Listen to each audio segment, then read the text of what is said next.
अपने बालों को बनाते हुए माधवी शीशे में देखते देखते कुछ सोचने ही लग गई थी कि दरवाजे पर खटखट हुई। अरे माधवी, जल्दी करो यार, देर हो रही है। बाहर से जिया चिल्ला रही थी। आ रही हूँ यार। माधवी दरवाजा खोलते ही बोली, तुम भी हमेशा जल्दबाजी में रहती हो। जिया, अरे आज ऑफिस में सेमिनार है, भूल गई क्या? माधवी, हाँ जिया, मैं तो भूल ही गई थी। दोनों जल्दी से ऑटो लेकर ऑफिस पहुंची। अपने अपने केबिन में जाकर काम करने लगी। आज सब सेमिनार की तैयारियों में लगे हुए थे। फिर माधवी को कॉल से ऑफिस में बुलाया गया। माधवी नॉक करके अंदर आ गई तो मिस्टर गुप्ता, जो 45 साल के लगभग था और मन ही मन उसे चाहता भी था, पर डर के कारण कभी कहा नहीं था। एक बार कोशिश की भी थी, पर माधवी ने उसे बातों बातों में ही अपनी हद में रहने के लिए बोल दिया था। वह मान भले ही गया था, लेकिन उसे देखते ही एक बार को तो सब भूल ही जाता था। माधवी, सर आपने किस काम के लिए बुलाया है?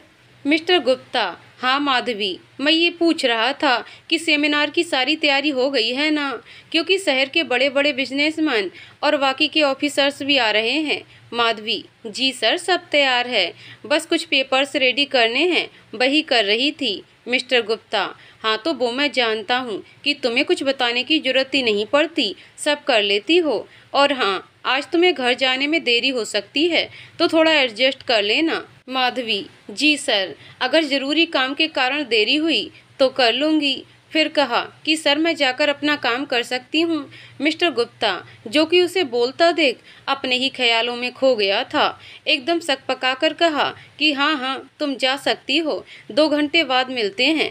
माधवी थैंक्स कहकर बाहर आ गई। जहाँ जिया उसे इशारे से पूछ रही थी कि आज फिर लाइन मार रहा था क्या टकलू, माधवी ने नामे गर्दन हिलाई और अपने काम में लग गई। फिर सेमिनार शुरू हुआ। बहुत से लोग आए थे, सबका ध्यान बस स्क्रीन पर था और डिजाइन देखकर खुश हो रहे थे। माधवी ही अपनी कंपनी के डिजाइन पेश कर रही थी। कुछ लोगों का ध्यान बस उसकी खूबसूरती पर ही था, क्योंकि कंपनी की मैनेजर जो थी, साथ में सभी काम को ये अच्छे से संभाल लेती थी। सब बहुत अच्छे से हो गया। ज़्यादातर लोग जा चुके थे, पर माधवी कुछ फाइलों में अभी उलझी थी। मिस्टर गुप्ता भी माधवी को जाने के लिए बोलकर वापस पीछे मुड़ गए और देखा कि दूर कोने में एक आदमी अभी भी बैठा है और गहरी सोच में डूबा है। मिस्टर गुप्ता, अरे मिस्टर शिवम सर, आप यहीं हैं, कुछ चाहिए आपको? वह चेयर से खड़ा होता हुआ बोला कि नहीं नहीं, बस ऐसे ही बैठा था, जा ही रहा हूँ। वैसे मुझे आपकी कंपनी के सभी प्रोजेक्ट बहुत पसंद आए। मिस्टर गुप्ता, धन्यवाद सर, आपको पसंद आए ये तो हमारे लिए खुशी की बात है। शिवम, आप कल किस समय मेरे ऑफिस में आकर मिल सकते हैं? मिस्टर गुप्ता, जब आप चाहें सर, हमें कोई परेशानी नहीं। शिवम, ठीक है आप चलिए, मैं अभी जाता हूँ। मिस्टर गुप्ता तो चले गए। माधवी अभी भी कुछ काम निपटा रही थी। उसे ये होश नहीं था कि सब जा चुके हैं। शिवम उसके नज़दीक जाकर खड़ा हो गया और अपने दोनों हाथ बांधकर बोला कि तुम अभी भी वैसी ही हो, बिल्कुल नहीं बदली। आवाज़ सुनकर जैसे ही माधवी पलटी, भौचक्की सी होकर देखा तो सामने शिवम को देखकर बेहोश होते होते बची। शिवम ने उसे सहारा देकर चेयर पर बैठाया और जल्दी ही माधवी खड़ी होती हुई बोली, तुम यहाँ कैसे? और हाँ, मुझे सहारा देने का नाटक मत करिए, दूर रहो मुझसे, लास्ट लाइन लगभग चिल्लाते हुए बोली शिवम। पर माधवी सुनो तो सही। माधवी अपनी भूरी बड़ी आंखें और बड़ी करते हुए बोली, मैंने कहा ना, दूर रहो, और तेज कदमों से बाहर निकल गई। जल्दबाजी में वह अपना फ़ोन भी वहीं भूल गई। ऑटो लेकर जैसे ही घर का ताला खोलकर अंदर घुसी, डोरबेल बजाने लगी। माधवी गुस्से से बड़बड़ाने लगी, कहा कि शायद तुम्हें ठीक से सुना नहीं, कहा ना दूर रहो मुझसे, और हाँ मैं दरवाज़ा नहीं खोलूंगी, तुम जा सकते हो। पर डोरबेल बजना बंद नहीं हुई। वह उस तरफ ध्यान न देकर फ्रेश भी हो गई, साथ साथ बड़बड़ भी करती रही। जब शोर से परेशान हो गई और बाहर से आवाज़ आई, तुम दरवाज़ा खोलती हो या नहीं, देख ले, आज के बाद कभी शक्ल नहीं दिखाऊंगी। फिर माधवी ने आवाज़ को ध्यान से सुना और झट से दरवाज़ा खोल दिया। कहा कि सॉरी यार जिया, वो असल में मुझे लगा कि जिया, क्या लगा? बता जरा क्या लगा? मैं आधा घंटा से यहाँ सिर मार रही हूँ और मैडम कानों में रुई लगाकर बैठी है और बेड पर पसरते हुए कहा कि क्या लगा? पहले ये तो बता, कहीं तुम इस बात पर नाराज तो नहीं कि मैं आज तुम्हें बिना बताए आ गई ऑफिस से? माधवी, ऐसा पहली बार हुआ है क्या जो मैं नाराज होंगी? और ये तो हम दोनों ने पहले ही तय करके रखा है कि जिसका काम पहले हो जाएगा वो घर आ जाएगा। पर तुम इससे अच्छा कॉल कर लेती। जिया, अच्छा तुम्हें क्या लगता है मैंने नहीं किया होगा? माधवी, पर मेरे पास तो एक भी रिंग नहीं आई। कहते हुए अपने पर्स में हाथ डाला और परेशान होकर बोली, लगता है आज तो फोन ऑफिस में ही रह गया। जिया, क्या? अच्छा तभी कहूँ कि फ़ोन क्यों नहीं उठा रही? माधवी, यार अब तो रात भी बहुत हो गई है, कैसे पता लगेगा? जिया, सुन, मैं रिसेप्शन पर मैसेज छोड़ देती हूँ, जो भी सबसे पहले जाएगा फ़ोन चेक करके मुझे बता देगा। ओके। माधवी, पर जिया, पर क्या? इसके अलावा और कोई रास्ता नहीं है। माधवी वापस सर झुकाकर बैठ गई और बड़बड़ करने लगी, ये सब उस इडियट के कारण हुआ है। जिया, अब क्या बोले जा रही है? मुझे भी तो बता माधवी। माधवी कुछ पल आंखें बंद करके बैठी रही, जैसे आसपास कोई ना हो। जब जिया ने उसे पकड़कर हिलाया तो माधवी अपनी सोच से बाहर निकली। जिया, चल जल्दी से बिरयानी खाते हैं, वैसे भी तेरे कारण ठंडी हो गई है। जिया ने माधवी की प्लेट लगाई और खुद जल्दी जल्दी खाने लगी, जबकि माधवी बस चम्मच से खेल रही थी और न जाने कहाँ खोई थी। जिया, अरे माधवी खाओ ना, अच्छी नहीं बनी क्या? मेरी मम्मी ने तो कहा था कि तुम्हें जरूर पसंद आएगी, पर तुम तो खा ही नहीं रही। माधवी, नहीं बहुत अच्छी बनी है, आंटी मेरा कितना ध्यान रखती हैं, बिल्कुल माँ की तरह। और न जाने क्यों आंखों से दो मोती गालों पर लुढ़क आए, जिन्हें बड़ी जल्दी से छुपा लिया। जिया, हाँ तो तुम हो ही इतनी अच्छी, बल्कि कभी कभी तो जलन होती है कि मैं उनकी सौतेली बेटी तो नहीं, कहकर हंसने लगी। इस बात पर माधवी भी मुस्कुरा दी और साथ में खाना खाया। थोड़ी देर बाद जिया तो चली गई, पर आज माधवी की आंखों में नींद ना थी, वह शिवम के ख्यालों में खोई हुई थी। शिवम का धोखा याद आते ही उसने अपनी आंखें जोर से बंद की, जो कि दर्द से छलक आईं। कैसे ऐन वक्त पर शिवम ने उसे ठगा था। जब मेहमानों से भरा घर बारात आने के इंतजार में तैयारियों में लगा था और आंखों में सुनहरे सपने लिए माधवी शीशे के सामने बैठी खुद ही शर्म से पलके झुकाए बैठी थी। जब काफ़ी घंटे इंतजार करते करते और फ़ोन करके थक गए, सारी रौनक और खुशियाँ पल भर में ही शोक की छाया में दबने लगी। माधवी के पापा तो वहीं चेयर पर धम्म से बैठ गए। जब किसी रिश्तेदार से ये पता चला कि अब बारात नहीं आएगी, वह इसका कारण पूछते इससे पहले ही उन्हें अटैक आ गया था। सब अफरा तफरी में उन्हें अस्पताल ले गए। घर में चारों तरफ हंसते खेलते बच्चे भी कोने में दुबक से गए थे। किसी को समझ ही नहीं आया था कि आखिर ये सब क्यों हुआ, और ना ही किसी को होश था। जब माधवी को उसकी सहेली नीमा ने सब बताया तो वह हैरानी से खड़ी हुई, पर उसकी आंखों से एक भी बूंद नहीं गिरी। फिर नीमा ने उसे जैसे तैसे संभाला और अपने पापा की हालत देखकर वह जल्दी ही संभल भी गई, क्योंकि घर में बड़ी बही थी, भाई अभी छोटा था। माँ इतना दुखी थी कि उन्हें संभालना भी बहुत जरूरी था। थोड़ी ही देर में वह सब श्रृंगार उतार कर अस्पताल में खड़ी थी। उसके पास कोई चारा भी नहीं था। सब मेहमान भी धीरे धीरे जा चुके थे। कुछ जाते जाते सारा दोष माधवी पर डाल गए, ये कहकर कि यही मनहूस है, जरूर इसी में कुछ दोष होगा, वरना ऐसा थोड़े ही होता है कि ऐन वक्त पर बारात आए ही नहीं। और तो और ये बाप पर भी भारी है, कैसे उनकी जान पर बनाई है। पर सब कुछ सुनकर भी चुपचाप बिना किसी भाव के अपनी माँ और भाई को संभालने लगी। साथ में बस एक मामा थे। 2 घंटे पहले घर में क्या होना था और क्या हो गया, सारी रात कैसे बीत गई पता ही ना चला। सुबह पापा के ऑपरेशन के बाद जब मामा ने डॉक्टर से पापा के लिए पूछा कि अब कैसे, तो पता चला कि ऑपरेशन तो ठीक से हो गया, पर शायद वो कभी बोल नहीं पाएंगे। सब सुनकर सुन्न पड़ गए। माधवी ये सोचकर दुखी थी कि सब कुछ शिवम की वजह से हुआ है, पर उन्होंने आखिर ऐसा क्यों किया। ये सब सोचते सोचते न जाने उसकी आंख कब लग गई। सुबह का अलार्म बजा तो झट से उठी, पर सही से नींद पूरी ना होने के कारण उसे उठा ही ना गया। पर हिम्मत की और तैयार हुई। हल्का सा नाश्ता किया, सब सामान सेट किया ही था कि बाहर से जिया चिल्लाने लगी कि आज भी लेट हो क्या। तभी माधवी ने दरवाज़ा खोला और कहा कि जी नहीं, बिल्कुल नहीं। अच्छा ये बता, रिसेप्शन पर मैसेज छोड़ दिया था क्या? रिया: हाँ, अब देखते हैं कौन पहले गया होगा और फ़ोन मिलता है या नहीं। माधवी मन में कहने लगी कि हाँ, पर फ़ोन तो मिलना ही चाहिए, उसमें आखिर बहुत सारी यादें जो सहेज रखी हैं। जैसे ही माधवी और जिया ऑफिस पहुंची, रिसेप्शन पर फ़ोन पूछा, पर फ़ोन एक पैकेट में था। बताया गया कि यहाँ से ऐसे ही मिला था। जिया चलो शुक्र है मिल गया कहकर अपने केबिन में चली गई और माधवी ने सीट पर बैठकर फ़ोन निकाला। साथ ही एक पर्ची भी थी। उसे डर सा लग रहा था कि आखिर इसमें क्या हो सकता है। पहले फ़ोन को चार्जिंग में लगाया और पर्ची खोलने ही लगी कि तभी उसे मिस्टर गुप्ता ने बुला लिया।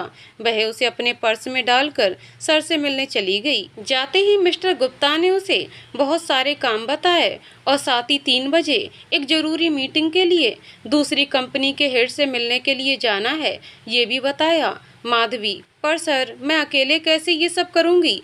कंपनी कहाँ है ये तक मुझे नहीं पता। मिस्टर गुप्ता, आपके साथ एक असिस्टेंट जाएगा और वहाँ आपको कोई भी दिक्कत नहीं होगी। मैंने सब मैनेज कर दिया है, बस मीटिंग होते ही मुझे बताकर घर चली जाना। माधवी: जी सर, और मन में सोचने लगी कि और कोई रास्ता भी तो नहीं है।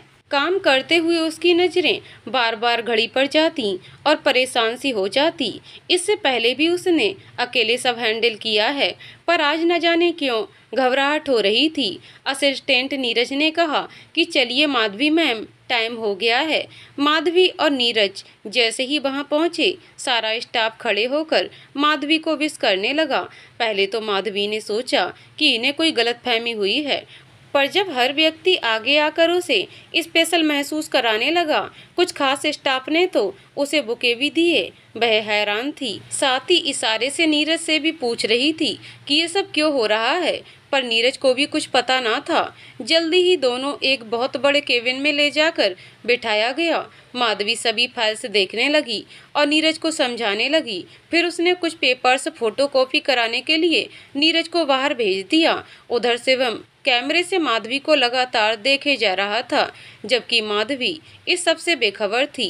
थोड़ी देर बाद कुछ लोग और आ गए। मीटिंग शुरू हुई, सब अच्छे से हो गया। शिवम के मैनेजर ने सब हैंडल किया। जब प्रोजेक्ट फाइनली सेलेक्ट हुआ और सब एग्रीमेंट हो गया, माधवी मन में सोचने लगी, आखिर यहाँ का हेड अभी तक नहीं दिखाई दिया। पर यही सोचकर कि चलो छोड़ो, काम तो हो ही गया है, नीरज को चलने के लिए कहकर बाहर जाने के लिए मुड़ी तो मैनेजर ने उसे बुके देते हुए कहा कि मैम, ये आपके लिए है। माधवी: पर क्यों, और आप मुझे क्यों दे रहे हो? मैनेजर: मैम, ये हमारे सर ने आपके लिए दिया है, आप प्लीज मना ना करें। माधवी: पर दे किस लिए रहे हैं, और अगर देने का इतना ही शौक है खुद देना चाहिए। मैनेजर: हाँ मैम, पर उन्होंने कहा है कि कल तो मिलना ही है प्रोजेक्ट के लिए, आज उन्हें अचानक कहीं जाना पड़ा। माधवी: तो ठीक है, बुके भी कल ही दे देंगे, मैं चलती हूँ। उधर से शिवम ये सब देख रहा था और यही सोच रहा था कि आज भी माधवी वैसी ही है, बिल्कुल नहीं बदली। माधवी ने वहां से मिस्टर गुप्ता को बताकर घर चली गई। शिवम जानबूझकर उसके सामने नहीं आया। वह जानता था कि उसे देखकर वह कोई भी एग्रीमेंट साइन नहीं करेगी और आखिर उसे अधिकार है ये सब करने का, और मेरे साथ होना भी तो यही चाहिए। पर ऐसे मोड़ पर मैंने उसे छोड़ा था जहाँ चारों तरफ अंधेरा और उदासी थी, लेकिन मेरे पास कोई रास्ता भी तो नहीं था। पर अब अगर हम मिले हैं तो जरूर ईश्वर की इच्छा होगी। मैं कोशिश करूँगा कि सारे शिकवे दूर कर सकूं। माधवी घर के जरूरी काम करके चाय पीते हुए सोचने लगी कि आज प्रोजेक्ट तो साइन हो गया, पर साथ ही काम भी बढ़ जाएगा, तो ये तो अच्छा है कि वहाँ कभी कभी जाना होगा। वैसे कंपनी का नाम तो बहुत ही अजीब है, भला ये क्या नाम हुआ? मासी एक्सपोर्ट। यही सब सोचते हुए सोने ही लगी थी कि उसे याद आया कि फ़ोन के साथ पर्ची भी थी। वह उठकर पर्स से उसे निकालकर खोलकर पढ़ने लगी, जिसमें लिखा था कि माधवी, मुझे पता है तुम मुझसे बहुत नाराज हो, बल्कि नफरत करती हो, और करनी भी चाहिए। पर क्या पहले के हमारे रिश्ते की खातिर तुम एक बार मेरी बात तो सुन ही सकती हो? क्या इतना हक भी खो चुका हूँ मैं? प्लीज बस एक बार, तुम्हारा मुजरिम शिवम। माधवी ये पढ़ते ही पत्थर सी हो गई और काफी देर तक बैठे बैठे जब थक गई तो वो पेपर एक तरफ फेंक दिया और मन में ठान लिया कि मैं शिवम की शक्ल तक नहीं देखूंगी। बात करना तो दूर की बात है, उसकी मर्जी के आगे मैं नहीं झुकूंगी। आखिर उसी के कारण मैंने सबको खो दिया। यही सोचते हुए वो सो गई। सुबह जल्दी ही उठकर तैयार हुई। रात वाली बात याद तो आ रही थी, पर अपने को उसने बिजी कर लिया। आज वह जिया को बुलाने चली गई। जिया उसे देखते ही बोली, ओहो, आज कैसे? मुझे बुलाना ही नहीं पड़ा। कोई खास बात है क्या जो इतनी जल्दी तैयार हो गई? माधवी उसकी बातों का जवाब न देकर उसकी मम्मी से बोली, आंटी नमस्ते, आज क्या बनाया है आपने? अंजू जी, अरे आओ ना बेटा, कितने दिनों में आई हो, और वो भी जल्दी में। वैसे मैंने आज पोहा बनाया है, आओ जरा खाकर बताओ कैसा बना है। माधवी, सॉरी आंटी जी, असल में समय बिल्कुल नहीं मिलता, वरना मुझे तो बहुत याद आती है आपकी भी और आपके खाने की भी। पोहा टेस्ट करके कहा कि बहुत अच्छा बना है। जिया, अच्छा मैडम, अब चलो बहुत बातें हो गई हैं। माधवी, देखा आंटी कैसे चिढ़ रही है ये हमारी बातों से। जिया, ठीक है बाय। माधवी भी साथ में चलते हुए बोली कि अच्छा ठीक है, चल जिया।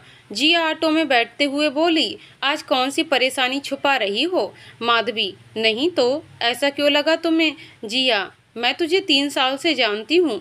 जब तुम बहुत परेशान होती हो तभी ज्यादा खुश लगने की कोशिश करती हो। ये सब कुछ ठीक होने का नाटक बंद करके सच बताओ, हुआ क्या है? माधवी एकदम शांत होकर बोली, ऐसा कुछ नहीं है, तुम अपना दिमाग मत लगाओ, आज सच में कोई परेशानी नहीं है। जिया मुंह बनाकर दूसरी तरफ देखने लगी। माधवी, अच्छा ठीक है, बता दूंगी, लेकिन बाद में। ओके, अब तो ऑफिस आ गया है, चलो।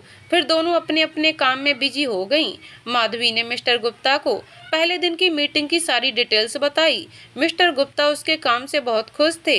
कहा कि माधवी, ये सब तुम्हारी ही मेहनत का फल है और तुम्हारे कारण ही ये प्रोजेक्ट हमें मिला है, वरना कहाँ हम और कहाँ मासी एक्सपोर्ट जो हमारे साथ काम करने को तैयार हो गए।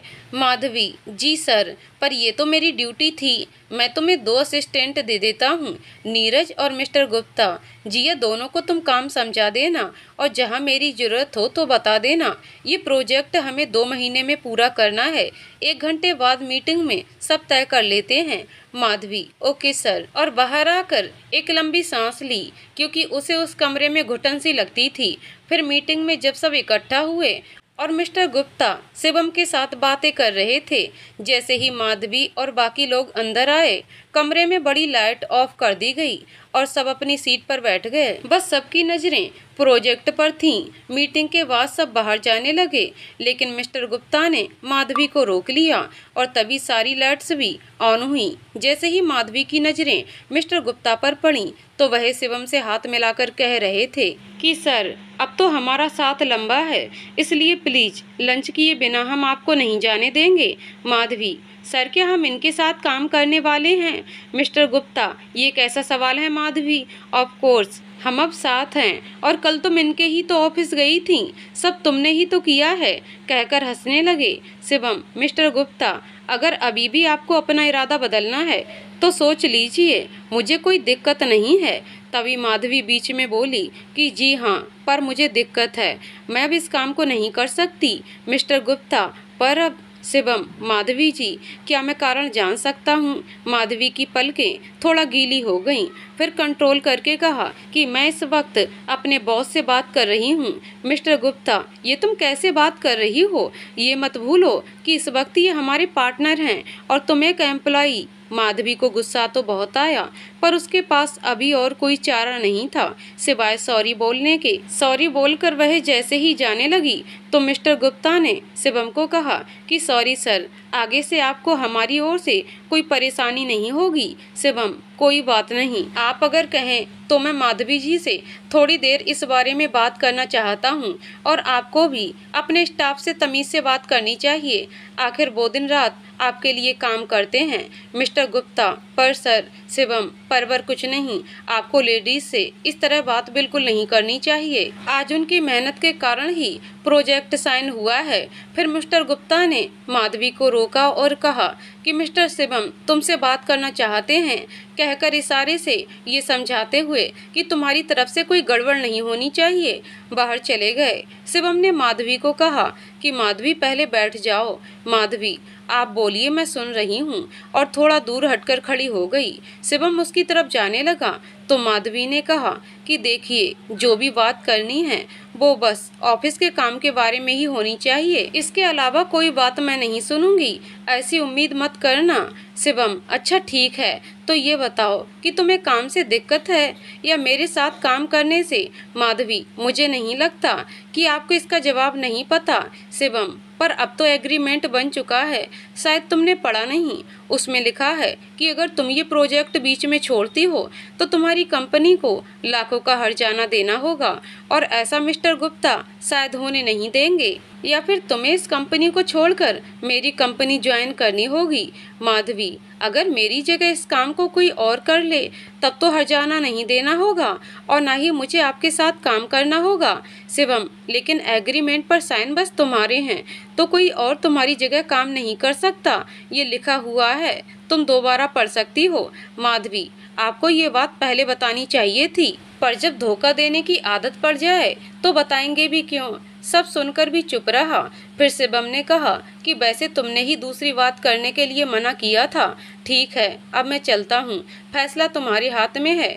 जाते जाते कहा कि वैसे मुजरिम को भी अपनी बात कहने का मौका मिलता है, और फिर मैं तो वो इंसान हूँ जिससे तुम कभी प्यार करती थी। माधवी काफी देर सोचती रही कि प्यार करती थी, पर तुमने तो ऐसे वक्त मुझे बीच में बिना गलती बताए छोड़ा, जब मेरे साथ साथ परिवार का हर सदस्य तुम्हारी राह देख रहा था। मैं तुम्हें कभी माफ नहीं कर सकती, कभी नहीं। मेरी बदकिस्मती है जो तुम्हारे सामना करना पड़ रहा है। मुझे कल पता चल जाता तो मैं कभी भी इस बात को आगे बढ़ने नहीं देती, पर काश ऐसा मैं कर पाती। अपने केबिन में बैठकर देर तक सोचती रही कि क्या करना चाहिए, पर दोनों ही परिस्थितियों में फंसी वही थी। जिया ने पूछा तो कहा कि काम ज्यादा है इसलिए टेंशन है, और कोई बात नहीं है। मिस्टर गुप्ता, माधवी, मुझे उम्मीद है कि तुमने सही फैसला किया होगा, क्योंकि तुम कभी भी इस कंपनी का नुकसान नहीं चाहोगी।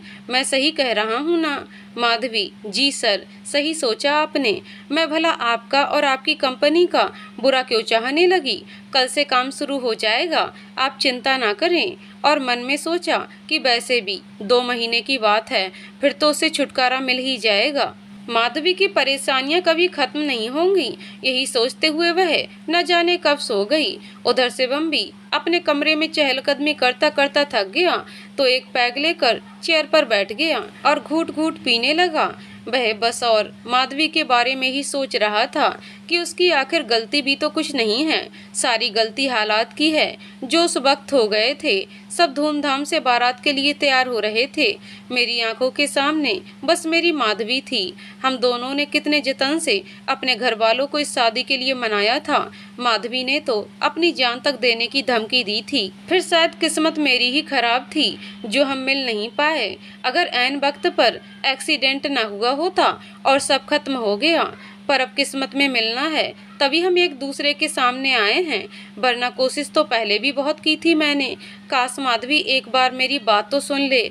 माना बहुत गलत किया, पर गलती बस इतनी ही है ना कि किसी को कुछ बताया नहीं, और किस मुंह से बताते, बताने लायक हालात ही नहीं थे। जब हाथ में खाली गिलास देखा तो फिर से लिया और घूट घूट पीते हुए और ये सोचते हुए कि माधवी ने क्या फैसला किया होगा। न जाने वहीं बैठे हुए कब सुबह हो गई, उसे पता भी ना चला।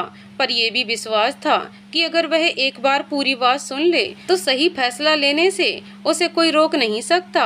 आज ऑफिस में माधवी सुबह से ही जिया के साथ बिजी थी। आज वह थोड़ा बेफिक्र थी। उसे शिवम के ऑफिस नहीं जाना था, काम शुरू हो चुका था। हर चीज की बार बार परख हो रही थी। आखिर माधवी कोई भी शिकायत का मौका जो देना नहीं चाहती थी। कपड़े की पहचान और उसकी बारीकी उससे बेहतर कोई नहीं जानता था। मिस्टर गुप्ता की गारमेंट्स कंपनी की नींव उसे कहा जा सकता था। इसी तरह 2-3 दिन बीत गए। कुछ सैंपल मासी एक्सपोर्ट में भी दिखाने के लिए तैयार थे। जिया और नीरज को वहां सैंपल लेकर भेजा गया। शिवम को सैंपल तो बहुत पसंद आए, लेकिन उसने जानबूझकर मिस्टर गुप्ता को कहा कि ये कैसे सैंपल हैं, ना कोई रंग है, ना ही कोई डिजाइन। आखिर मेरी भी कोई इज्जत है, मैं ये सब सहन नहीं करूँगा। जिया और नीरज वहाँ से लौट आए। मिस्टर गुप्ता ने माधवी को ये सब बताया और शिवम की कंपनी भेज माधवी केबिन में बिना पूछे ही गई और भड़क गई। बोली, ये कौन सा तरीका है किसी को परेशान करने का, जब आपको उसकी जानकारी तक ना हो। आखिर क्या खराबी है, बताइए जरा। शिवम तो यही चाहता था कि वह उसके सामने आए। वह अपलक उसे देखता रहा। जब उसकी टेबल पर माधवी ने हाथ मारा तो पानी का रखा गिलास शिवम पर गिर गया और वह हड़बड़ाकर उठा। बोला कि ये क्या बदतमीजी है। माधवी एकदम शांत होकर बोली कि ओ सो सॉरी। शिवम अभी भी अपने कपड़े झाड़ रहा था। माधवी को अपनी गलती का एहसास हुआ। फिर से कहा कि सॉरी अगेन। शिवम कोई बात नहीं, तौलिए से सुखाने लगा तो माधवी ने उसके हाथ से तौलिया लिया और शिवम की गीली कमीज को सुखाने लगी। शिवम उस पल में खो गया। उसे अंदाजा भी नहीं था कि माधवी उसके इतने पास आ जाएगी। माधवी, सर आपने बताया नहीं कि कमी क्या है हमारे काम में। शिवम जो अपने ही ख्यालों में खोया था। जब माधवी चिढ़कर बाहर जाने लगी तो शिवम को होश आया और बोला, रुको माधवी। माधवी खड़ी हो गई और पलटकर बोली, जी सर कहिए, क्या दिक्कत है। शिवम, पहले बैठ तो जाओ। माधवी ने बैठकर इशारे से पूछा। जी। शिवम, दिक्कत तो कुछ नहीं पर। माधवी, पर मतलब। शिवम, तुमसे मिलना था इसलिए। माधवी, क्या ये सब आपने इसलिए किया। शिवम, ये वजह क्या कम है।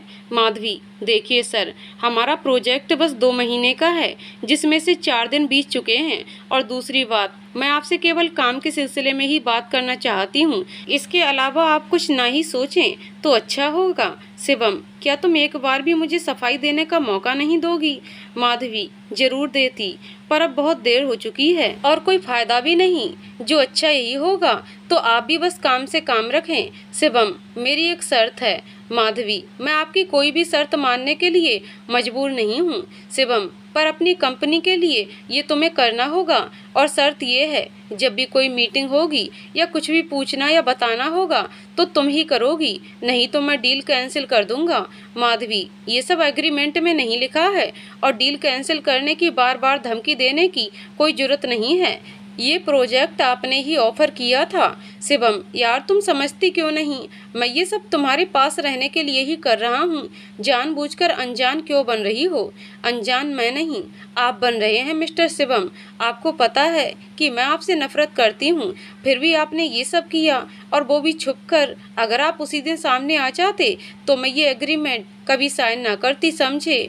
और अब मैं चलती हूँ क्योंकि मेरे पास बहुत काम है।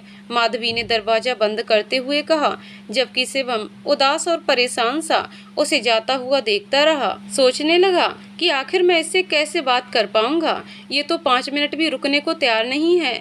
चलो खैर, कोई तो रास्ता निकल ही जाएगा। माधवी ने मिस्टर गुप्ता को बताया कि सब सही है। 10 दिन और बीत गए। माधवी, जिया और नीरज जी जान से मेहनत कर रहे थे, पर शिवम को कोई बहाना नहीं मिल रहा था कि कैसे माधवी से मिला जाए। फिर शिवम ऑफिस गया तो माधवी से मिलने की बहुत कोशिश की। वह केबिन में आई और जो फाइल मंगाई थी चुपचाप रखकर चली गई। शिवम मिस्टर गुप्ता से बातें करने में बिजी था। जब तक उसका ध्यान उस पर गया, वह जा चुकी थी। शाम को शिवम ने उसके ऑफिस के बाहर इंतजार किया, पर काफी देर तक भी जब माधवी नहीं आई तो पता चला कि वह बहुत पहले ही घर जा चुकी है। अब शिवम अक्सर ऑफिस के बाहर उसका इंतजार करने लगा, पर माधवी हर रोज किसी न किसी तरह टल कर जाती। अब शिवम ने माधवी के घर का पता तो लगा ही लिया था। वह देर रात तक घर के सामने सड़क पर खड़ा रहता, सिगरेट पीता रहता और टकटकी लगाए उसकी खिड़की को ताकता रहता, इस उम्मीद से कि शायद माधवी की नजरें उस पर कभी पड़ें। एक दिन शिवम से कुछ पेपर साइन करवाने थे तो नीरज को भेज दिया, पर शिवम ने जानबूझकर कमी निकालकर कहा कि जिसने भी ये पेपर्स बनाए हैं उसे भेजो, तभी साइन होंगे। हार कर माधवी को जाना पड़ा। उसके ऑफिस पहुंचते ही सब उसे ऐसे विश करते जैसे वह कोई बॉस हो। सबको हाथ जोड़कर विश करके वह शिवम के केबिन में घुसते ही खींचकर बोली कि आपको आखिर बहाना मिल ही गया मुझे परेशान करने का। बताइए कौन सी गड़बड़ हुई है। शिवम, तुम शायद भूल गई थी कि मैंने कुछ कहा था कि ऐसे कामों के लिए बस तुम ही मिलोगी। माधवी, मतलब पेपर्स तो ठीक है ना। शिवम, अभी मैंने देखे ही नहीं तो कैसे बता सकता हूँ। तो आप देख लीजिए, मुझे देर हो रही है। माधवी ने गंभीर होकर कहा। शिवम जानबूझकर बहुत आराम से पेपर्स देखने लगा, एक एक लाइन पढ़ने लगा। माधवी जानती थी कि वो उसे परेशान करने के लिए ऐसे कर रहा है। तभी बीच में ही शिवम ने फोन करके 2 कप चाय लाने के लिए कहा, जो कि जल्दी ही पियन देने आ गया। माधवी, पर मुझे नहीं चाहिए। शिवम, आराम से बैठकर पी लो, कुछ मिलाया नहीं है इसमें। और हाँ विजय, तुम्हें देर हो रही हो तो तुम जा सकते हो। विजय, हाँ सर, मैं तो जा ही रहा था, पर एक बात पूछनी थी, आप बुरा ना माने तो। शिवम, हाँ कहो। विजय, सर आप तो कभी चाय नहीं पीते, हमेशा सिगरेट या। शिवम इशारे से उसे रोकते हुए बोला कि नहीं, तुम्हें क्या पता, मैं तो बहुत चाय पीता हूँ। और जाने के लिए बोलकर फाइल में घुस गया। माधवी सोच में पड़ गई कि शिवम और सिगरेट ये कैसे हो गया। ये तो उस जगह खड़ा भी नहीं होता था जहाँ कोई पी रहा होता था। शिवम, मेरे ख्यालों से बाहर आकर चाय पी लो, ठंडी हो गई है, फिर कहोगी कि टेस्ट खराब हो गया। माधवी, बेकार की खुशफहमी मत पालिए, मेरे ख्यालों में आ पाओ, ऐसा कभी हो नहीं सकता। और चुपचाप चाय उठाकर पीने लगी। शिवम ने मुस्कुराते हुए देखा और फाइल देख कर रखी, चाय उठाकर होठों से लगाई। आज वह न जाने कितने सालों बाद बस इसलिए चाय पी रहा था कि सामने माधवी बैठी है और उसका एहसास है। माधवी अपनी सोच से बाहर आई और फाइल उठाकर चलने लगी। तुम अब इतनी तमीज भी भूल चुकी हो कि कोई साथ में अगर खा पी रहा हो तो बीच में उठकर नहीं जाते। शिवम ने ताना कसते हुए कहा, मुझे तमीज सिखाने से पहले आप खुद भी जरा एहसास बरतें कि बेवजह किसी का समय खराब नहीं करना चाहिए। और हाँ, बेकार के बहाने भी छोड़ दें, वैसे भी काम खत्म होने ही वाला है, अब बस कुछ ही दिनों की बात है। ये कहकर माधवी दरवाजा पटक कर बाहर निकल गई। शिवम गहरी चिंता में पड़ गया कि ये तो सही कहा माधवी ने, 15 दिन कब बीत गए पता ही नहीं चला। और बात तो जरा भी आगे नहीं बढ़ी। गाड़ी पार्किंग से निकालकर जैसे ही सड़क पर आया तो पेड़ के नीचे माधवी अपने आप को बारिश से बचाते हुए खड़ी थी और हर एक आती जाती ऑटो को हाथ देकर रोकने की कोशिश भी कर रही थी। कुछ पल के लिए शिवम उसकी मासूमियत को देखकर ठहर गया। उधर माधवी परेशान थी क्योंकि कोई भी ऑटो नहीं रुकी। शिवम गाड़ी का शीशा नीचे करके बोला, आओ बैठो, मैं छोड़ देता हूँ। माधवी कुछ बोलती इससे पहले ही शिवम फिर बोला कि डरो मत, मैं तुम्हें खा नहीं जाऊंगा, जल्दी बैठो। हाँ, अगर भीगने का शौक है तो खड़ी रहो।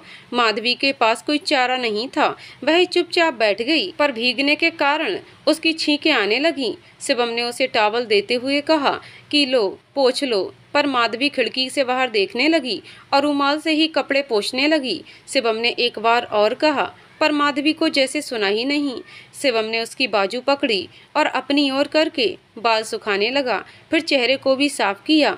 माधवी हैरानी से बस देखती रही, एक पल के लिए भूल ही गई कि ये वही शिवम है जिसने उसे धोखा दिया है। शिवम, मुझे घूरना बंद करो और बाकी अपने आप पोंछ लो या मैं ही। माधवी जल्दी से उसके हाथ से टॉवल लेकर सुखाने लगी, बालों को खोलकर एक तरफ किया, जिन्हें शिवम मदहोशी से देखने लगा। माधवी, अब चल रहे हो या मैं ऑटो का इंतजार करूं? शिवम होश में आकर चुपचाप गाड़ी चलाने लगा। रास्ते भर खामोशी पसरी रही। शिवम का मन तो था कि कोई बात शुरू करे, पर कहीं वह बुरा ना मान जाए, इस डर से बात नहीं की। माधवी को छींकें लगातार आ रही थीं, साथ ही ये सोचकर परेशान सी थी कि आखिर शिवम ने गलत आदतें अपना ली हैं। पता नहीं इसने शादी की है या नहीं, पर मुझे क्या फर्क पड़ता है। सड़क किनारे जब गाड़ी अचानक रुकी तो उसकी तंद्रा टूटी। शिवम बाहर गया था, सोचा कोई काम होगा, पर जल्दी ही जब वह 1 कप कॉफ़ी लाकर बोला, ये पी लो, तुम्हारी ठंड कम हो जाएगी।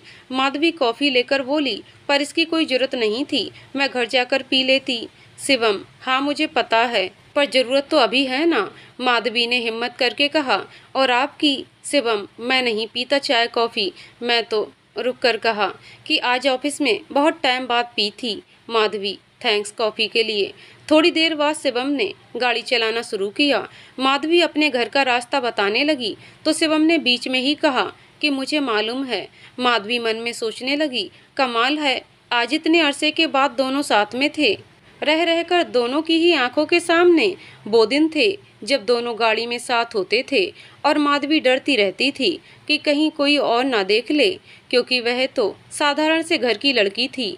उसे डर ये था कि कहीं कोई ये ना समझे कि उसने एक अमीरजादे को फंसा लिया है। उधर शिवम हमेशा उसे यही समझा था कि मेरे होते हुए तुम्हें किसी से भी डरने की जरूरत नहीं है। शिवम ने हमेशा उसका ख्याल रखा, उसकी भावनाओं को समझा। जब माधवी कभी जिद में उसके साथ कहीं जाने से मना करती तो शिवम बिल्कुल बुरा ना मानता था। दोनों को एक दूसरे की भावनाओं का ध्यान था। अगर कोई माधवी की तरफ आंख उठाकर भी देखता तो शिवम उसकी धुलाई कर देता। माधवी भी शिवम के खिलाफ कुछ नहीं सुनती थी। अचानक माधवी की आंखों की कोर गीली हो गई और लंबी सांस ली। तभी शिवम गाड़ी रोकता है, ये सोचकर कि कहीं माधवी की तबीयत खराब है। पूछा कि क्या हुआ? माधवी, नहीं तो कुछ भी तो नहीं। और आपने गाड़ी क्यों रोक दी? अभी भी आपको घर से दूर छोड़ने की आदत है क्या? शिवम इस सवाल का जवाब देने ही वाला था कि माधवी ने कहा कि चलो ठीक है, मैं यहीं उतर जाती हूँ, वैसे भी बारिश तो रुकी गई है।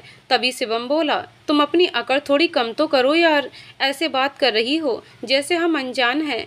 माधवी दरवाजा खोलती इससे पहले ही शिवम गाड़ी स्टार्ट करता है और गुस्से से तेज चलाकर घर के आगे ही रोकता है।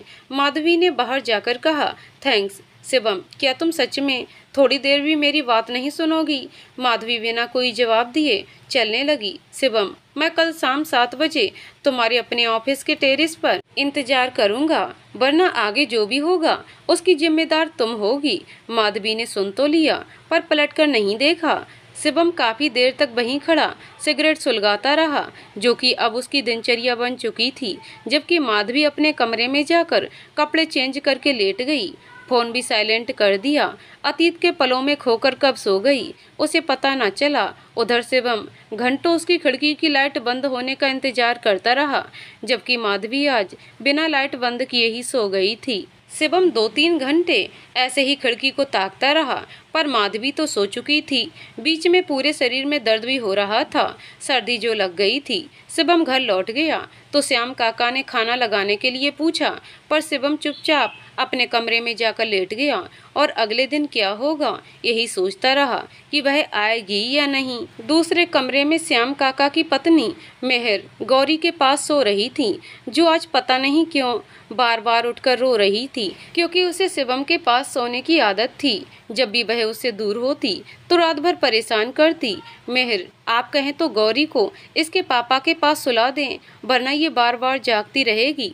श्याम काका, अरे नहीं नहीं, आज नहीं। शिवम बाबा आज बहुत थके हुए और परेशान लग रहे हैं, उन्हें आराम करने देते हैं। सुबह गौरी की नींद खुलने से पहले वहाँ लिटा देंगे। सुबह शिवम की आंख खुली तो गौरी उसकी बाजू पर सो रही थी। उसे देखकर शिवम सारी थकान वैसे ही भूल जाता था। उसके भूरे बालों में हाथ फेरते हुए कहने लगा कि गौरी, एक बस तुम ही हो जो मेरे पास रहना चाहती हो, बाकी तो सबने दूरियां इतनी बना ली हैं कि चाह कर भी मिटा नहीं सकता। तभी गौरी भी उठ गई और कहा, पापा, मैं रात को आपका इंतजार करती रही, और फिर मुंह बनाकर दूसरी ओर करवट ली। शिवम उसके पेट पर गुदगुदी करने लगा तो वह हंसते हुए उछलने लगी। शिवम, तो बताओ, अभी भी गुस्सा हो? गौरी, नहीं पापा, नहीं पापा, पहले छोड़ो मुझे। अच्छा, मैं आपसे गुस्सा नहीं हूँ, पर रुको तो। शिवम, हाँ पर क्या? गौरी, आप शाम को जल्दी घर आया करो, मुझे आपके बिना नींद नहीं आती। शिवम, अच्छा ठीक है मेरी जान, मैं कोशिश करूँगा। शिवम के गालों को खींचकर एक किस करके गौरी वापस सोने के लिए लेट गई। शिवम, अब ये क्या हो रहा है? गौरी, जो रोज होता है, अभी तो मुझे और सोना है ना, आपको पता तो है। शिवम जानता था कि उसकी आदत है, एक बार उठकर थोड़ी मस्ती करती है फिर सो जाती है। कहा कि बेटा, इस आदत को अब छोड़ दो, स्कूल शुरू हो जाएगा तो कैसे करोगी? चलो शाबाश, आओ नहाकर नीचे चलो, आओ जल्दी नहाओ। पर इस वक्त गौरी सो चुकी थी और शिवम बस उसके मासूम चेहरे को देखता रहा। सोचा कि जब उठती है तो सारे घर को सर पर उठा लेती है और जब सोती है तो मानो घर में वीराना सा छा जाता है। फिर फ्रेश होकर नीचे आया तो मेहर ने नाश्ता परोसा, पर शिवम ने नाश्ते की तरफ आंख उठाकर भी नहीं देखा और गौरी का ध्यान रखने को कहकर चला गया। ये शिवम का रोज का काम था, न नाश्ते का होश और न ही लंच की भूख। बस गौरी के साथ डिनर जरूर थोड़ा बहुत कर लेता था, और वो भी तब जब टाइम से घर आ गया, वरना सिगरेट और बियर से काम चला लेता। माधवी अपने काम में ये बिल्कुल भूल गई थी कि शिवम से क्या बात हुई थी। जी आज जल्दी घर जाने की तैयारी में थी और माधवी ने उसे काम पूरा करने को कहा तो जिया उसे दीदी बोलकर फुसला रही थी। जिया दीदी तभी बोलती थी जब उसे पटाना होता था। माधवी ने कहा कि ठीक है, अपना काम घर ले जाकर पूरा करो, घर में तो वैसे भी तुम कुछ करती नहीं। जिया चली गई और मिस्टर गुप्ता 4 दिन की ट्रिप पर थे। शाम होते होते सारा स्टाफ चला गया। उसकी तबीयत ठीक नहीं थी, पर फिर भी वह काम में लगी रही। उधर शिवम बहुत बेसब्री से बस माधवी का इंतजार कर रहा था। उसने बहुत इंतजार के बाद माधवी को फोन भी मिलाया, पर माधवी उस वक्त ऑटो में थी और घर पहुंची तो बैटरी खत्म हो गई थी। चार्जिंग में लगाकर बाकी काम निपटाने लगी, फिर एक टेबलेट लेकर लेट गई। वहां शिवम ठंड में टेरेस पर यहाँ वहां चक्कर लगाता रहा। न जाने कितनी सिगरेट फूंक दी। ऑफिस में उसके अलावा कोई और नहीं था, बस एक गार्ड था जो उसी के जाने का इंतजार कर रहा था। पर आज शिवम न जाने क्यों अपनी जिद पर अड़ा था कि माधवी जरूर आएगी। श्याम काका भी 3-4 फोन कर चुके थे। पहले तो शिवम ने पिक नहीं किया, फिर पिक करके कहा कि दोबारा फोन ना करें, और क्या आप दो एक छोटी सी बच्ची को संभाल नहीं सकते। रात के 10 बज गए। शिवम गुस्से से भरकर वहीं चेयर पर बैठ गया और नशे के कारण उसकी आंख भी लग गई, पर सर्दी इतनी थी कि बार बार आंख खुल रही थी और वह बस माधवी का नाम लेता और फिर सो जाता। उधर माधवी की आंख सुबह ही खुली। हर रोज की तरह वही काम किया। फिर याद आया कि आज तो संडे है। फिर सोचा कि आज कुछ खास बना लेती हूँ और जिया के साथ बैठकर खाएंगे। तबीयत भी अब ठीक लग रही थी। वह राजमा चावल बना लेती है, साथ में रायता। फिर जिया को फोन करने के लिए उठाती है, तब देखती है कि शिवम की पहली रात में काफी मिस कॉल्स आई हुई थी। फिर उसे सब याद आ जाता है। वह ना चाहते हुए भी शिवम को फोन मिलाती है, पर पिक नहीं हुआ। 2-3 बार मिलाया पर कोई फायदा नहीं। न जाने क्यों वह चिंता में पड़ गई। उसे याद आया कि शिवम ने कहा था अगर वह नहीं आई तो जिम्मेदार वही होगी। उसकी सांसें तेज चलने लगी, अजीब अजीब ख्याल आने लगे। तभी दरवाजे पर जिया चिल्लाने लगी कि जल्दी खोलो। वह दौड़कर दरवाजा खोलती है। जिया, अच्छा जी, आज तो अकेले ही सारे राजमा चावल खाने की तैयारी में हो और मेरा यहाँ खुशबू से मेरे मुंह में पानी आ रहा है। जिया तो सीधे किचन में चली गई, पर माधवी चिंता में खड़ी भी नहीं हो पा रही थी। जिया, क्या हुआ? घबराई हुई क्यों हो? मैं कौन सा सारा खाना खा जाऊंगी? छोड़ दिए हैं बहुत सारे। माधवी कोई जवाब नहीं देती। जिया उसके कंधे हिलाकर बोली, अरे हुआ क्या है? तबीयत तो ठीक है ना तुम्हारी? पर माधवी बेहताशा सी अपने फोन और पर्स उठाकर बाहर चली गई और ऑटो में जल्दबाजी में बैठी। ऑटो वाला पूछता रहा कि मैडम आपको जाना कहाँ है, पर शब्द माधवी की जुबान से निकल ही नहीं पाए। बहुत देर बाद वह हिम्मत करके शिवम के ऑफिस का पता बताती है, पर ऑफिस तो बंद था। वह चारों तरफ देखती है पर कोई भी नजर नहीं आया। उसे कुछ समझ नहीं आया। तभी गार्ड आया और बोला, आपको किससे मिलना है मैडम? आज संडे है। माधवी, जी क्या सर यहाँ पर नहीं है? गार्ड, पता नहीं, मैं देर रात तक तो उनके जाने का इंतजार करता रहा, फिर साहब मेरे सोने के बाद ही घर गए होंगे। माधवी, क्या आपने उन्हें जाते हुए देखा था? गार्ड, नहीं, पर आज वो यहाँ क्या करेंगे? और अगर होते तो ऑफिस भी खुला होता। माधवी, टेरेस का रास्ता कहाँ से है? गार्ड रास्ता बता देता है, जो कि साइड की लिफ्ट से था। माधवी बहुत तेजी से ऊपर गई। देखा तो दंग रह गई। वहाँ शिवम चेयर के पास पेट के बल निढाल पड़ा था। वह भागकर उसका सर गोद में लेती है। देखा तो चेहरा नीला पड़ गया था, हाथ पांव सुन्न, उसे कोई होश नहीं था। माधवी चीखने लगी, क्या हुआ है आपको? और आप भी उतने ही पागल हो और जिद्दी भी। आपको पता तो था कि मैं नहीं आऊंगी, फिर क्यों यहाँ? फिर जल्दी ही अपने आप को संभाल कर गार्ड को बुलाया और बेहोश शिवम को अस्पताल ले गई। डॉक्टर को सब बताया कि ये सारी रात ठंड में खुली छत पर रहे हैं। डॉक्टर ने शिवम को एडमिट कर लिया और सारे चेकअप किए, दवाइयाँ और इंजेक्शन दिए। माधवी को बताया कि उसे निमोनिया हो गया है, अभी तो तेज बुखार है, पर चिंता की कोई बात नहीं है, 2-3 घंटे में होश आ जाएगा। माधवी सोच रही थी कि अब क्या करे, इनके घर फोन पर सब बताया नहीं। शिवम का फोन उसी के पास था, वह उसे खोलने की कोशिश करने लगी पर लॉक्ड था। काफी देर ऐसे ही बैठी रही, फिर शिवम के पास जाकर बैठी जो एक बच्चे की तरह सो रहा था। तभी नर्स ने आकर उसे चेक किया और माधवी को कहा कि मैडम आप ये दवा ले आइए, आपके पति को देनी है। माधवी उसे जवाब देती इससे पहले वह बाहर चली गई। फिर दवा लाकर वापस शिवम के पास रखी चेयर पर बैठी रही। नर्स आई और इंजेक्शन से दवा दे गई।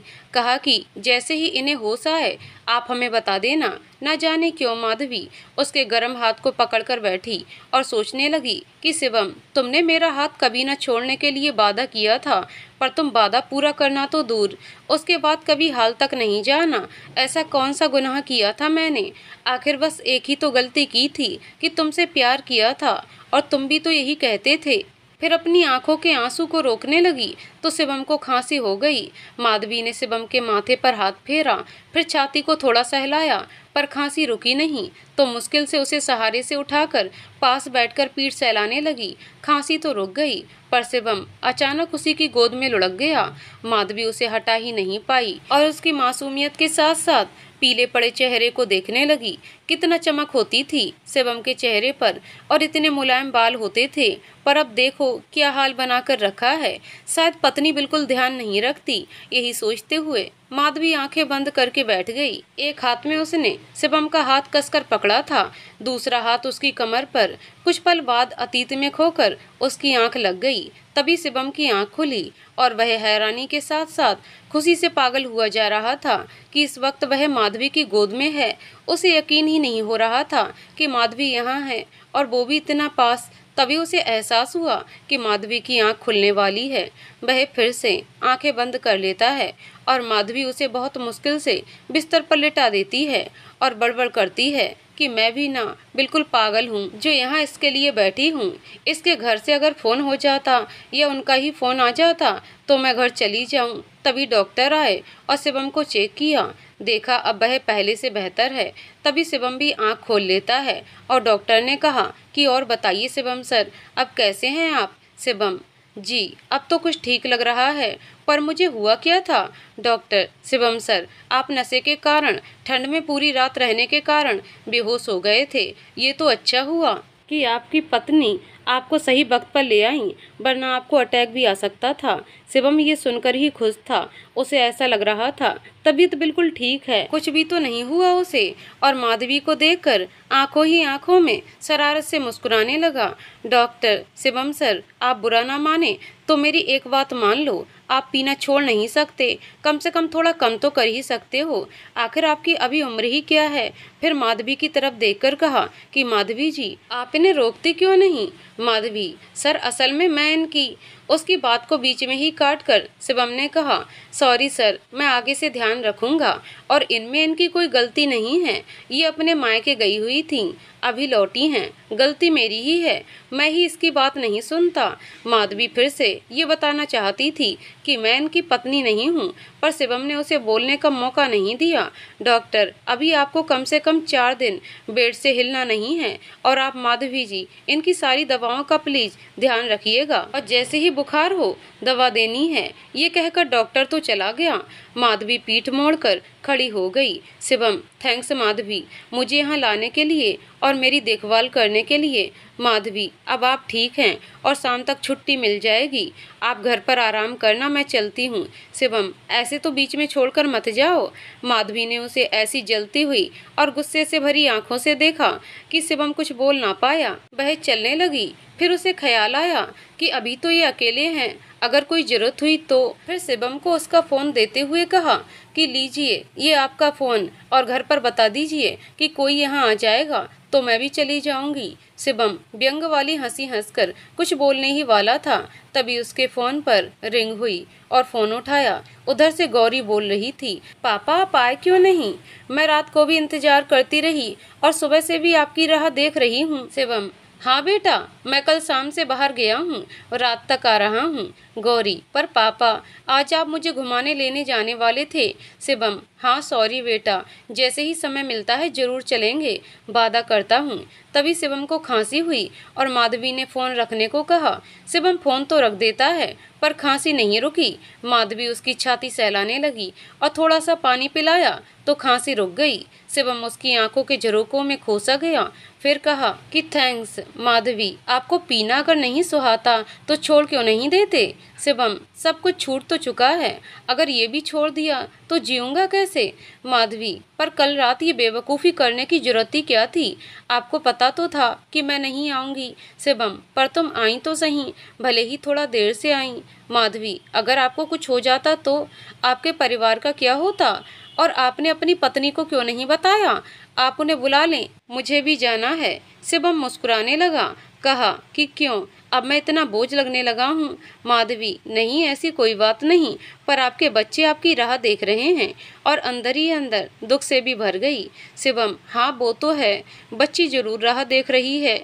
माधवी मन में सोचने लगी कि कितनी अजीब है इसकी पत्नी, सारी रात के बाद भी अभी शाम होने को आई है पर एक बार भी पता नहीं किया कि ये कहाँ है। शिवम, क्या सोच रही हो? माधवी, कुछ नहीं, आप आराम करिए। शिवम बताना चाहता था कि उसने शादी नहीं की, पर यह सही वक्त नहीं था। शाम तक माधवी की राह देखकर जिया ने उसे फोन किया। माधवी ने बताया कि एक जरूरी काम से बाहर है, थोड़ी देर तक आ जाएगी। तभी नर्स ने शिवम को चेक किया और कहा, मैम इन्हें फिर से बुखार हो गया है, कि आपने दवा समय से नहीं दी थी? माधवी, नहीं, दवा तो दे दी थी, फिर कैसे? और घबराकर उसके माथे को छुआ तो सच में शिवम को तेज बुखार था। उसे अपने लिए परेशान होता देख शिवम को बहुत सुकून मिल रहा था, हालांकि वह तकलीफ में था। माधवी पहले उसे दवा देती है, फिर आराम करने को कहा तो शिवम ने कहा कि मैं अब सोने वाला नहीं, क्योंकि तुम मेरे सोते ही चली गई तो। माधवी, आप इस बारे में ना सोचें, आप बस आराम करें। शिवम आंखें बंद नहीं करना चाहता था, पर दवा के नशे में जल्दी ही सो गया। माधवी ने उसके सोने के बाद ही चैन की सांस ली, पर चिंता के कारण उसके सिरहाने बैठकर बालों में हाथ घुमाने लगी। उसे न जाने क्यों ये सब करना बहुत राहत दे रहा था, पर शाम हो चुकी थी। उसे चिंता थी कि उसे घर भी जाना है, पर यहाँ शिवम के पास कोई नहीं है, न ही घर से कोई आया है। ऐसे में मैं कैसे इन्हें अकेला छोड़कर जा सकती हूँ? और अब तो छुट्टी भी कल ही हो पाएगी। तभी शिवम के फोन पर बेल आती है। नाम गौरी आ रहा था। फोन की आवाज़ से कहीं शिवम की नींद खराब ना हो जाए, इसलिए जल्दी से उठा लेती है। फोन के दूसरी तरफ से बच्ची के रोने की आवाज आ रही थी। माधवी, बेटा आप रोना बंद करो। गौरी सच में ही रोना बंद करके बोली, आंटी आप कौन हैं और पापा कहाँ हैं? माधवी, बेटा पापा की तबीयत खराब है, इसलिए डॉक्टर के पास आए हैं। गौरी, पापा को घर ले आओ ना आंटी, मैं इनके बिना सो नहीं सकती। माधवी, तो बेटा आज आप अपनी मम्मा के पास सो जाओ या उन्हें यहाँ भेज दो। गौरी, पर मम्मा तो नहीं है। तभी बीच में ही मेहर फोन ले लेती है और वह मेहर को भी बताती है कि पापा डॉक्टर के पास गए हैं, पर मेहर और श्याम को इजाज़त नहीं थी कि दोनों में से कोई गौरी को छोड़कर कहीं भी जाए। माधवी सोच में थी, मम्मा नहीं है, हो सकता है मायके गई होंगी, पर मैं यहाँ कैसे रह सकती हूँ? अब तो रात भी होने वाली है। उधर शिवम की तरफ देखती है तो उसका पीला पड़ा चेहरा देखकर सब भूल गई। आज वह सारी कड़वाहट भूल जाना चाहती थी। क्यों, ये तो वह भी नहीं जानती थी। आखिर कभी तो उससे प्यार किया था, कसमें खाई थी। पास बैठकर उसके हाथ को अपने हाथ में लेकर सोचने लगी कि कितने रूखे हो गए हैं। पहले इनके हाथ कितने कोमल और नाजुक होते थे, बल्कि मैं इसी बात पर इन्हें चिढ़ाती थी कि लड़कियों जैसे हाथ हैं। और शिवम नकली गुस्सा होकर कहता था कि तुम्हें तो खुश होना चाहिए कि मेरे हाथ कोमल हैं, वरना लड़कों के तो ज़्यादातर सख्त होते हैं। फिर इसी बात पर दोनों खिलखिलाकर हंसते रहते। वह ये सोचते हुए नजरें झुकाए मुस्कुराने लगी। तभी शिवम की आंख खुल गई और नजरें बस माधवी पर जम गईं। सोचने लगा कि माधवी को मुझसे आज भी इतना ही प्यार है, बस गुस्से और जिद में स्वीकारना नहीं चाहती।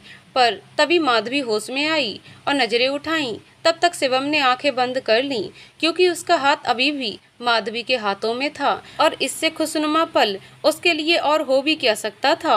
माधवी का फोन बजा तो उसने झट से हाथ छोड़ा और जिया से बात करने लगी। कहा कि वह बस घर आने ही वाली है। जिया के बहुत पूछने पर कि वह कहाँ है, यही बताया कि किसी की मदद करने के लिए रुकी है।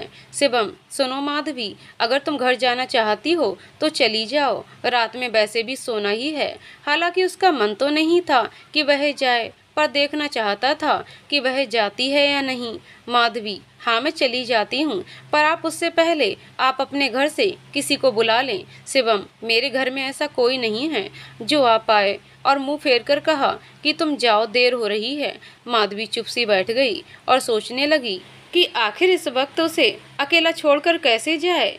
जब शिवम की तरफ देखा तो दूसरी तरफ मुंह किए खामोश सा लेटा है। उसे पता था कि वह नहीं चाहता कि वह जाए, पर वह मजबूर थी। हिम्मत करके जाने के लिए उठती है, फिर सोचा कि पहले दवा दे देती हूँ। बोली, आप उठिए, दवा ले लें। पर शिवम ने उसकी तरफ देखा तक नहीं। कहा कि तुम जा सकती हो माधवी, जाने के लिए आपके परमिशन की कोई जरूरत नहीं है। आप पहले दवा ले लीजिए, मैं यहाँ समय खराब करने वाली नहीं हूँ। शिवम बहुत प्यार से उसकी तरफ देखकर बोला, सच में तुम्हें यहाँ रुकना समय खराब करना लगता है? माधवी बिना कोई जवाब देकर हाथ में दवा लेकर बोली कि मुंह खोलिए जल्दी। शिवम उसे कातर नजरों से देखने लगा, पर माधवी उस पर ध्यान न देकर फिर बोली, आप दवा ले रहे हैं या मैं डॉक्टर को बुलाऊं? शिवम, पर तुम क्यों चाहती हो मैं ठीक हो जाऊं? आप बस दवा ले लें, मुझे कोई चाहत वाहत नहीं है। माधवी ने थोड़ा चिढ़कर कहा। शिवम उसके हाथ से दवा ले लेता है और अपने आप खा ली। फिर कहा कि अब तो ठीक है, खुश हो ना? माधवी कुछ न बोली और पर्स उठाकर बाहर चली गई। जाते हुए नर्स को कह दिया कि शिवम का खास तौर पर ख्याल रखा जाए, उन्हें रात में थोड़ी थोड़ी देर में चेक किया जाए। उसका मन तो बिल्कुल नहीं था शिवम को अकेला छोड़कर जाने का, पर रुक भी तो नहीं सकती थी। काफी देर उसे बाहर से ही देखती रही, जो बिस्तर पर बेजान सा पड़ा छटपटा रहा था। उसका दिल चाह रहा था कि शिवम का हाथ पकड़े वहीं बैठी रहे और सारी बीती बातें भूल जाए, पर तभी दिमाग ने कहा कि क्यों पागल हो गई हो, क्या ये वही है जिसने उसे सबसे बेइज्जत करवाया था? फिर वह झट से ऑटो में बैठकर घर के लिए चल पड़ी। बेड पर लेटते ही फिर वही माजरा याद आ गया, जब उसके पापा हमेशा के लिए उसे छोड़ गए। वह, उसकी माँ और मामा वहाँ खाली हाथ खड़े थे। कुछ दिन तक तो उसे किसी ने कुछ नहीं कहा, पर 15 दिन होते ही उसके मामा और बाकी रिश्तेदार उसे ही ताना मारने लगे कि ये सब इसी के कारण हुआ है। और तो और माँ भी उनकी ही जुबान बोल रही थी, क्योंकि इस रिश्ते के लिए सबसे ज़्यादा ऐतराज उन्हीं को था। पापा ने ही बहुत मुश्किल से उन्हें मनाया था, लेकिन उनके जाने का सारा दोष मेरे ऊपर इस तरह से आ जाएगा, ये तो कभी मैंने सोचा भी नहीं था। 2-3 महीने किसी तरह रोते रोते और सबके ताने सुनकर निकाले। फिर मामा ने ही बहुत बार कहा कि तुम कहीं शहर में जाकर नौकरी क्यों नहीं कर लेती? आखिर इतने पैसे लगाकर पढ़ाई जो करवाई थी, और वैसे भी कोई अच्छा रिश्ता तो अब तुम्हारे लिए मिलने से रहा, और न ही हमारे में इतनी हिम्मत है कि तुम्हारे बड़े बड़े ख्वाब पूरे कर सकें। तो अच्छा यही होगा कि तुम अभी थोड़ा समय नौकरी कर लो। ये मामला थोड़ा ठंडा पड़ गया तो कोई रिश्ता तलाश करेंगे। जब मैंने बड़ी मासूमियत से माँ की तरफ देखा था तो वो भी पलके झुकाकर उन्हीं की बात को सहमति दे रही थी। फिर मैं यहाँ पटियाला में आई और दर दर की अकेली ठोकरें खाई, कितने दिन धर्मशाला में बिताए, और फिर जिया मिली जिससे शायद कोई पिछले जन्म का रिश्ता होगा। बिना किसी स्वार्थ के मेरी मदद की, अपने घर लाई, फिर नौकरी तक दिलवाई। कितने खास होते हैं कुछ रिश्ते, जिनसे खून का कोई नाता तो नहीं होता, पर दिल में एक जगह कर लेते हैं। नौकरी मिलते ही पास का फ्लैट खाली था, किराए पर लिया, जबकि इस बात पर जिया और आंटी बहुत नाराज हुए। वो भी तो बस 2 ही जने थे घर में, इसलिए मुझे साथ ही रखना चाहते थे, पर मैं कब तक उन पर बोझ बनी रहती। सब कुछ भूलने की कोशिश में आगे बढ़ रही थी। सब सही चल रहा था, लेकिन अब 5 साल बाद शिवम के सामने आने से उसी जगह पर पहुंच गई जहां से निकली थी। मैंने तो कभी कल्पना तक नहीं की थी कि वो कभी दिखाई देगा। फिर अचानक से उसे शिवम की चिंता हुई और वह नर्स को फ़ोन लगाकर पूछती है कि वह कैसा है। नर्स ने बताया कि बुखार तो नहीं है, पर बहुत बेचैन है। इतनी दवा लेने के बावजूद भी नींद नहीं आ रही, तभी से करवटें ही बदल रहा है।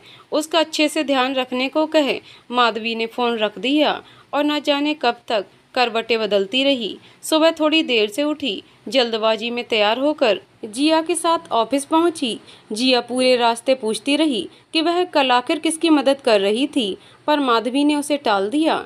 वैसे तो उसने जिया को अपने अतीत के बारे में बहुत कुछ बता रखा था, पर यह नहीं बताया था कि शिवम वही लड़का है। मिस्टर गुप्ता के ऑफिस न होने के कारण उसे पहले ऑफिस ही जाना पड़ा, लेकिन वह ये सोचकर परेशान थी कि शिवम का पता नहीं क्या हाल होगा। 2-3 घंटे सब काम निपटाया और नीरज को सारी जिम्मेदारी सौंपकर और अस्पताल की ओर चली गई।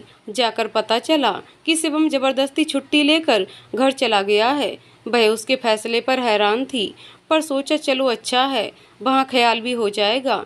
वहाँ से निकलते हुए ख्याल आया कि चलो एक बार फ़ोन करके पूछ ही लेती हूँ कि कैसे हैं, क्योंकि उनकी ये हालत मेरे ही कारण हुई है।